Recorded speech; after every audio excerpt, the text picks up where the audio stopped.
জানাচ্ছি, লাল সালাম জানাচ্ছি। আমরা সকলেই অবগত যে বিগত 12 বছরে এই এনডিএ সরকারের অধীনে প্রায় 90টির উপরে এরকম পেপার লিক হয়েছে। সেটার কারণে ভারতবর্ষের পড়ুয়ারা ছাত্রছাত্রীরা তারা বছরের পর বছর যে খাটাখাটনি করেছে, তারা অনেক বছর হারিয়েছেন, তাদের জীবনের পড়াশোনার সেই সময়টা হারিয়েছেন এবং তার সাথে সাথে যে একটা হোপলেসনেস হেল্পলেসনেসের একটা পরিস্থিতি তৈরি করেছে আমাদের এই কেন্দ্রীয় সরকার, সেটা কোথাও এত বছর ধরে আমাদের বুকের ভিতর আগুনের মতো ঘুরছিল। তো সেই জনরাশটাই আমরা দেখতে পারি যে কিরকম করে যন্তর মন্তরে হাজারো হাজারো লোকজনদেরকে নিয়ে আসে। যন্তর মন্তরে রাস্তায়, দিল্লির রাজপথে আমরা দেখেছি যে একটু জবাবদিহি চাইতে, একটু অ্যাকাউন্টেবিলিটি চাইতে রাজ্যে বিভিন্ন জায়গা থেকে ছাত্রছাত্রীরা, পড়ুয়ারা, তাদের অভিভাবকরা এসে পৌঁছয় যন্তর মন্তরে প্রোটেস্ট সাইটে। তারপরে যখন 20 তারিখে সংসদ চলো একটি মার্চ শুরু হয়, সেখানে আমরা দেখেছি কিভাবে বর্বরতম আক্রমণ নামিয়ে আনে কেন্দ্রীয় সরকার এবং হোম মিনিস্টারের অফিস থেকে খুলে দেওয়া আরএএফ, সিআরপিএফ এবং দিল্লি পুলিশ। আমরা এটাও দেখেছি কিভাবে প্রোটেস্টারদের চোখের দিকে তাক করে চলেছে পেলেট গান। আমরা দেখেছি কিভাবে বিহারে সিওয়ানে ছাত্রদের উপরে চালানো হয়েছে AK-47। আমরা এটাও দেখেছি ঝাড়খণ্ডে কিভাবে বার্ড ওয়্যার দিয়ে, ব্যারিকেড দিয়ে লাঠিচার্জ করা হয় ছাত্রছাত্রীদের। তো এই পরবর্তী যে কার্যক্রম আমাদের, সেটা নিয়ে বিস্তারিতভাবে বলবেন কমরেড নিহার, এবং তার সাথে আমরা প্রেস ক্লাব থেকে বেরিয়ে আমরা 2:30টার সময় যাব রামমোহন লাইব্রেরি হলে। আমাদের একটি কনভেনশন আছে যেখানে প্রধান বক্তা কমরেড নিহার। তো আমি এখন কমরেড নিহার কাছে মাইকটা পাঠিয়ে দিচ্ছি। Thank you, comrade. Thank you. Yeah.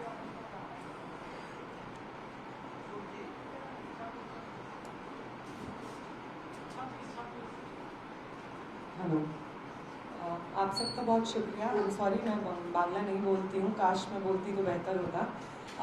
आप सबका शुक्रिया, आप यहाँ पे आए इस प्रेस कॉन्फ्रेंस के लिए। आई थिंक पहली चीज़ जो आप इस प्रेस कॉन्फ्रेंस से बोलना चाहेंगे वो ये कि कल जो स्टेट रिप्रेशन झारखंड में जो स्टूडेंट संघर्ष कर रहे हैं, अपने परीक्षा में हुए मैसिव करप्शन के बाद उन परीक्षाओं को रद्द करके री एग्ज़ाम की मांग को लेकर के, वहाँ पे जिस तरीके का वायलेंस हम लोगों ने देखा, स्टेट रिप्रेशन हम लोगों ने देखा, उसमें बहुत सारे आइसा के एक्टिविस्ट सदर अस्पताल में भर्ती हुए रात में, बहुत सारे लोगों को चोटें आई, कॉमन स्टूडेंट्स को, प्रोटेस्टर्स को चोटें आई। तो उन स्टूडेंट्स के संघर्ष में एक बार फिर सॉलिडारिटी और जो ये दमन झारखंड सरकार और पुलिस ने स्टूडेंट्स के ऊपर किया है, उसको हम यहाँ पे इस प्रेस कॉन्फ्रेंस के माध्यम से कंडेम करना चाहेंगे। किसी भी तरीके का वायलेंस उन स्टूडेंट्स के ऊपर जो पीसफुली अपनी मांगे रेज कर रहे थे जस्टिफाइड नहीं है। और अगर कोई भी सरकार इस दमन को अंजाम देती है आवाज़ों को शांत करने के लिए, प्रोटेस्ट को शांत करने के लिए, तो वो स्टूडेंट मूवमेंट उसको कंडेम करेगा और किसी भी तरीके से उसके साथ खड़ा नहीं होगा। हम फिर एक बार रेटरेट करते हैं कि JSSC CGL की जो परीक्षा में भारी मिसमैनेजमेंट हुआ है उसको रद्द किया जाए और उसकी जगह एक नया शेड्यूल बनाया जाए। ये सही बात है कि एक ट्रिकी सिचुएशन है क्योंकि उसमें भर्तियां हो गई हैं, लेकिन ये जो करप्शन हुआ है उसको एड्रेस करना भी अकाउंटेबिलिटी का एक हिस्सा है। और उसके साथ साथ TDPL जैसे जो प्राइवेट एजेंसीज हैं जो इन एग्ज़ाम्स को करवाती हैं और फिर हर साल इस तरीके का मैसिव मिसमैनेजमेंट हम इन एग्ज़ाम्स में देखते हैं, उनका शिक्षा व्यवस्था में हस्तक्षेप पूरी तरीके से बंद होना होगा। ये डिमांड्स अभी भी हैं जो मानी नहीं गई हैं, इनके साथ हम सॉलिडारिटी एक्सटेंड करते हैं। बंगाल में जो टीचर्स का मूवमेंट, SSC टीचर्स का मूवमेंट चल रहा है, जिसके लिए बहुत सारे टीचर्स संघर्ष एक लंबे समय से कर रहे हैं, उन टीचर्स के संघर्ष के साथ सॉलिडारिटी हम यहाँ पे इस प्रेस कॉन्फ्रेंस से देना चाहते हैं। और इसके बाद आगे अगर हम चलते हैं, यहाँ पे बंगाल में आने का और ये जो एक जेनजी राइजिंग टूर हम लोगों ने कैंपेन के बतौर लिया है, उसका पर्पस ये है कि जो पॉसिबिलिटी जंतर मंतर और देश भर में जो आंदोलन चला धर्मेंद्र प्रधान के इस्तीफे की मांग को लेकर के, उसने जब एक विक्ट्री रजिस्टर की धर्मेंद्र प्रधान का इस्तीफा ले लिया, उसके बाद जो एक मोमेंट ऑफ पॉसिबिलिटी है जो एग्जिस्ट करता है हम सब के लिए, वो पॉसिबिलिटी सिर्फ ये नहीं है कि ऐसी सरकार में भी हम इस्तीफे करवा सकते हैं जिस सरकार के मंत्री कहते हैं कि हमारे सरकार में इस्तीफे नहीं होते हैं।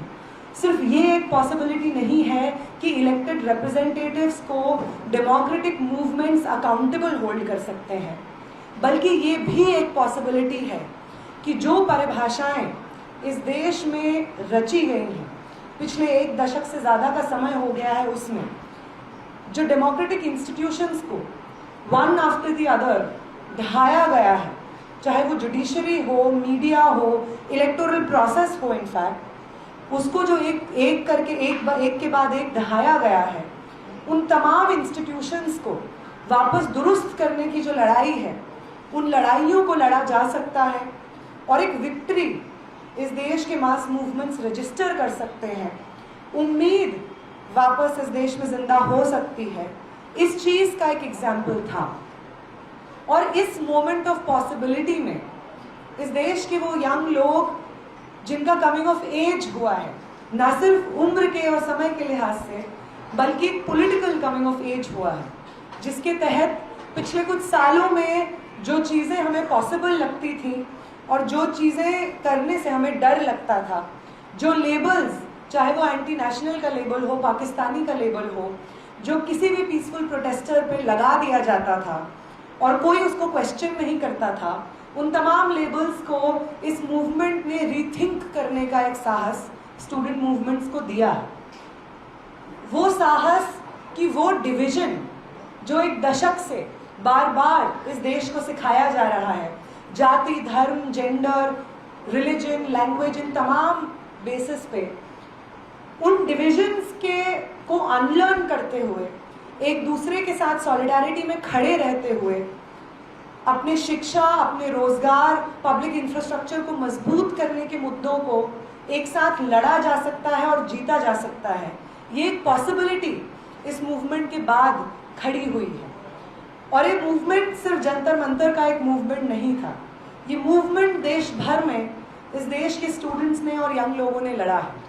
कोलकाता में भी एक बहुत बड़ा प्रदर्शन 24 तारीख को हम लोगों ने देखा, जिसमें स्टूडेंट्स सामने आए हजारों की संख्या में, 40-50 हज़ार स्टूडेंट्स कोलकाता की सड़कों पे उतरे, ये कहते हुए कि वो सिस्टम जिसको हम सच समझते थे और उस सिस्टम का बिट्रेयल जिसको हम सच समझते थे, हम समझते थे कि एग्जाम्स दे करके पेपर लीक होना एक आम स्टूडेंट लाइफ का एक्सपीरियंस है। हम समझते थे कि हायर एजुकेशन से एग्जिट करके हाथों में पीएचडी, एमए की डिग्री लेने के बावजूद नौकरियां नहीं मिलना इस देश के यंग लोगों की जिंदगी की एक रियलिटी है। इन तमाम सिस्टम्स को रिजेक्ट करते हुए स्टूडेंट्स के पॉलिटिकल इंटरवेंशन की तरफ एक पॉजिटिव आउटलुक और स्टूडेंट्स के पॉलिटिकल इंटरवेंशन को इनकरेजमेंट इस मूवमेंट के बाद मिला है। और इसी मैसेज को ले जा करके और अलग अलग जगहों पे, राज्यों में जो मूवमेंट, स्टूडेंट मूवमेंट्स अपने अपने संघर्ष लड़ रहे हैं, उनको सॉलिडारिटी देने के लिए हम ये जेन ज़ी राइजिंग टूर अलग अलग जगहों पे कर रहे हैं, जिसमें पहला स्टॉप झारखंड था, जहाँ पे एक बड़ा स्टूडेंट मूवमेंट चल रहा है, और दूसरा स्टॉप कोलकाता था, जिसने समय समय पे, वो बंगाल, वो कोलकाता, जिसने समय समय पे स्टूडेंट मूवमेंट को एनरिच किया है, इस देश की राजनीति को एनरिच किया है। और इस जगह पे स्टूडेंट मूवमेंट को सॉलिडारिटी प्रोवाइड करना और यहाँ के स्टूडेंट मूवमेंट से इंस्पिरेशन लेकर के बाकी जगहों के स्टूडेंट मूवमेंट को एनरिच करना, एनईपी के खिलाफ, एनटीए के खिलाफ जब हम पेपर लीक की बात करते हैं तो सिर्फ धर्मेंद्र प्रधान एक व्यक्ति विशेष का इस्तीफा काफ़ी नहीं है। अगर हमें पेपर लीक के सिस्टम को सही मायने में डिसमेंटल करना है तो वो जो एक अमेंडमेंट पास हुआ है पिछले बिल पे पेपर लीक के खिलाफ, वो भी काफ़ी नहीं है।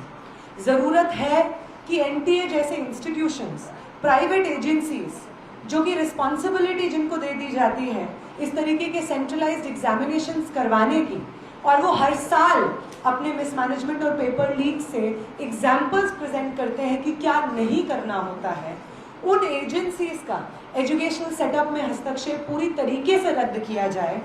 वो NEP जो एजुकेशन व्यवस्था में इस प्राइवेटाइजेशन को, इन प्राइवेट एजेंसीज के आने को सरल बनाता है, सिस्टमैटिकली इंस्टीट्यूशनलाइज करता है, उस NEP को रोल बैक होना होगा। वो सेंट्रलाइजेशन ऑफ एग्जाम्स जिसके खिलाफ एक लंबा मूवमेंट देश भर में चला और उस मूवमेंट को बुलडोज करते हुए NEP को लाया गया और 1 नेशन 1 एग्जाम का ये स्लोगन देते हुए सारे एग्जामिनेशंस, चाहे वो मेडिकल हो, इंजीनियरिंग हो, अंडरग्रेड, PG, PhD के एग्जामिनेशंस हो, सबको सेंट्रलाइज कर दिया गया और सबकी जिम्मेदारी NTA को दे दी गई। और जब पेपर लीक का इन्वेस्टिगेशन होता है तो बार बार NTA के इंटरनल पैनल में जो लोग शामिल रहते हैं वो लोग सामने आते हैं। PV कुलकर्णी सामने आते हैं, मनीषा मंघारे सामने आते हैं और ये सब लोग NTA के इंटरनल पैनल में मौजूद रहते हैं। और एक और चीज़ जो सामने आती है वो ये रहती है कि मनीषा मंघारे, दिनेश बिवाल जैसे लोग भारतीय जनता युवा मोर्चा के सदस्य रहते हैं। तो आप NTA जैसे एजेंसीज को सामने लेकर के आते हैं ताकि आप ये जो पेपर लीक का बिजनेस चला रहे हैं इसको एक फ्रंट मिले और उस फ्रंट में आप अपने लोग घुसाते हैं, अपने पॉलिटिकल एफिलिएशन से लोगों को घुसाते हैं और पेपर लीक के इस पूरे सिस्टम को जस्टिफाई करने के लिए एक इंस्टीट्यूशनल फ्रंट के रूप में NTA को खड़ा करते हैं। वो NEP जो आज के समय पे पब्लिक एजुकेशन सिस्टम के बैकबोन पे प्रहार कर रहा है, यही बंगाल है जिसमें 9000 सरकारी स्कूलों को बंद किया गया पिछले रेजीम में। और जो प्रेजेंट गवर्नमेंट है वो एक वादा लेकर के आती है कि इन स्कूलों के रीइंस्टेटमेंट को, पब्लिक एजुकेशन को, स्कूल एजुकेशन को मजबूत करने के लिए स्टेप्स लिए जाएंगे, लेकिन 3 महीने के बाद कोई स्टेप्स नहीं लिए जाते हैं इनको एड्रेस करने के लिए। NEP जिस प्राइवेटाइजेशन को सिस्टमेटाइज कर देती है वही प्राइवेटाइजेशन हम लोग बंगाल में देखते हैं जब IT कॉलेजेस को 51 IT कॉलेजेस को प्राइवेटाइज कर दिया जाता है। जब हम बजट देखते हैं, यहाँ पे जो इंटरमीडिएट बजट आया है, उस बजट में जब हम उसको समझने की कोशिश करते हैं कि उसका शिक्षा के प्रति क्या रुख है, तो साफ सीधे तौर पे उसमें भी आपको प्राइवेटाइजेशन की एक साफ छाप दिखने को मिलती है। तो अगर सही मायने में एजुकेशन व्यवस्था को दुरुस्त करना है और पेपर लीक ही नहीं, एजुकेशन सिस्टम का पर्पस लर्निंग होना चाहिए, क्रिटिकल डायलॉग और एंगेजमेंट को इनकरेज करना होना चाहिए, यंग लोगों की इमेजिनेशन को नर्चर करना होना चाहिए, तो NTA जैसे एजेंसीज को रद्द करना, NEP जैसे पॉलिसीज को कम्प्लीटली रोल बैक करना, VBSA जैसे बिल को कम्प्लीटली रोल बैक करना, यंग स्टूडेंट्स और नौजवानों के मूवमेंट के कोर के मुद्दे हैं। यही कुछ बातें हम बस कहना चाहते हैं। इसके बाद सवाल আমি পরবর্তীতে বলবো যে comrade Ranjoy Sengupta RYA state president, তাকে কিছু কথা বলবো।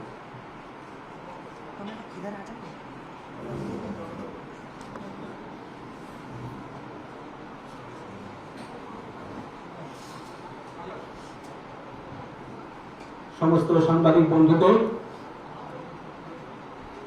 আমাদের সংগঠন বিপ্লবী যুব অ্যাসোসিয়েশনের পক্ষ থেকে অভিনন্দন। আজকে আমরা এমন একটা সময় এখানে প্রেস কনফারেন্সটি করছি যে সময় সারা ভারতবর্ষ একটা যুব আন্দোলনে উত্তাল। সেই যুব আন্দোলনের অন্যতম নেত্রী কমরেড নেহা আজকে আমাদের সঙ্গে আছেন। তার এক্সপিরিয়েন্স আমাদের সঙ্গে উনি শেয়ার করলেন। বন্ধুগণ, সারা ভারতবর্ষে যে যুব আন্দোলনের ঢেউ চলছে তার থেকে কিন্তু পশ্চিমবঙ্গ বিচ্ছিন্ন নয়।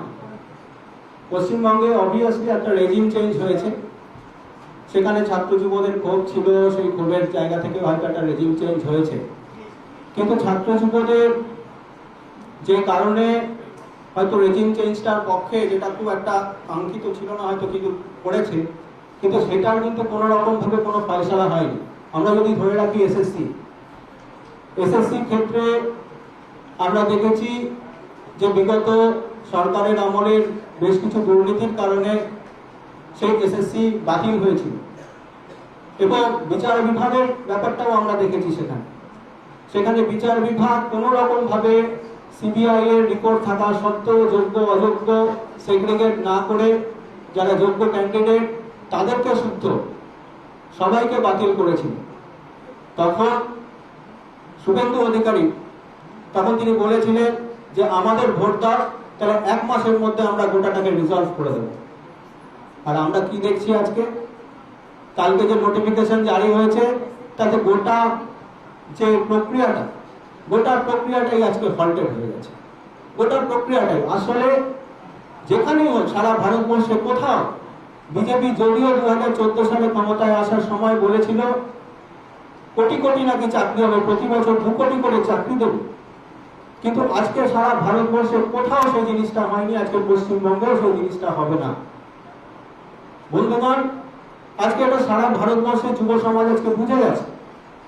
আজকে যে জেনজি মুভমেন্টটা দেখছি আমরা, একটা জেনজি যেটা বিদ্রোহ দেখছি আজকে আমরা সারা ভারতবর্ষ জুড়ে, সেটা যেমন এনটিএ কে স্ট্যাম্প করবার জন্য, সেটা যেমন নিউ এডুকেশন পলিসির বিরুদ্ধে, তেমনি সেটা একটা সাংঘাতিক রকম ভাবে যে আনএমপ্লয়মেন্ট সারা ভারতবর্ষের মধ্যে রয়েছে, সারা আনএমপ্লয়মেন্ট, তার বিরুদ্ধে আজকে যুবকদের ক্ষোভ।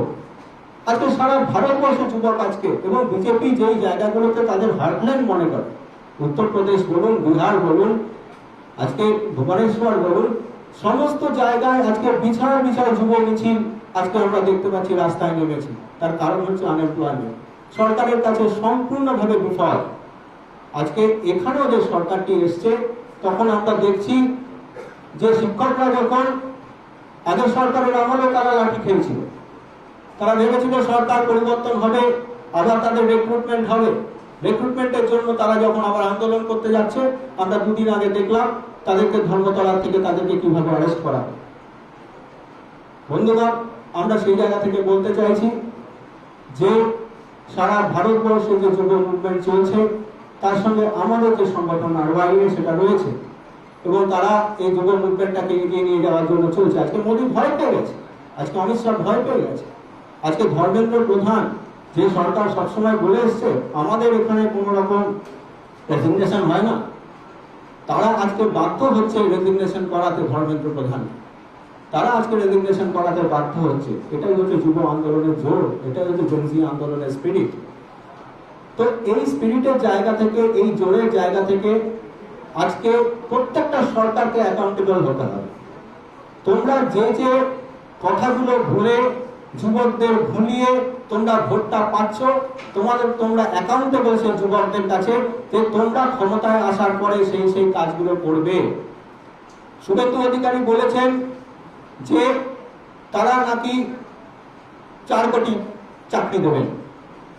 4 কোটি চাকরি দিলে প্রতি বছর 1 কোটি করে চাকরি হয়। তার জন্য আপনার কি আছে, কি প্ল্যান আছে, কি প্রোগ্রাম আছে? উল্টো দিকে আমরা দেখতে পাচ্ছি চাকরি তো দেওয়া দূরের কথা, আজকে জীবন জীবিকা নিয়ে টানাটানি করছে এই সরকার। আজকে যারা ছোট ছোট হকার, যারা ব্যবসা করতো বিভিন্ন জায়গায়, আজকে তাদের জীবন জীবিকার উপর দিয়ে আজকে বুলডোজার চলছে। ক্ষমতায় আসার পরে যাদের ভোটে ক্ষমতায় এলেন, যে গরিব মানুষগুলোকে ভুলিয়ে ভোট নিয়ে ক্ষমতায় এলেন, আজকে তাদের জীবন জীবিকার উপর দিয়ে আজকে বুলডোজার চালানো হচ্ছে। আমরা বামপন্থী সংগঠন, যুব সংগঠন, ছাত্র সংগঠন, আমরা তাদের আন্দোলনের সঙ্গে আছি। যেখানে যেখানে জীবন জীবিকা, যেখানে যেখানে আক্রান্ত হবে, সেখানে সেখানে আমাদের কমরেডরা, আমাদের সংগঠন সেই যুব আন্দোলনের সঙ্গে থাকবে। বন্ধুগণ, তাই আমরা বলছি যে সেটা উচ্ছেদ করে জীবন জীবিকা কেড়ে নেওয়া হতে পারে, বা এসএসসি থেকে শুরু করে যারা যোগ্য শিক্ষক আছে তাদের চাকরির বিষয় হতে পারে। সর্বত্র যে যুব বিস্ফোরণ সারা ভারতবর্ষে চলছে, সেই যুব বিস্ফোরণের জন্য পক্ষে আমরা লড়াই করছি। আমরা বর্তমান যুব অ্যাসোসিয়েশন এবং অল ইন্ডিয়া স্টুডেন্টস অ্যাসোসিয়েশনের পক্ষ থেকে এই বলে আমি আপাতত রাখছি। আপনারা আগে প্রশ্ন করুন। আমরা নেহা,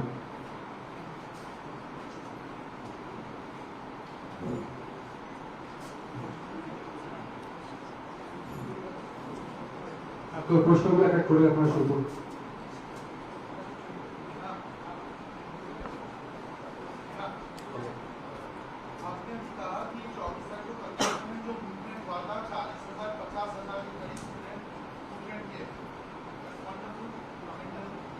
लेकिन उसी दिन जो मीडिया के साथ जो हम बैठे हैं यहाँ पे आपके सामने जो हादसा हुआ था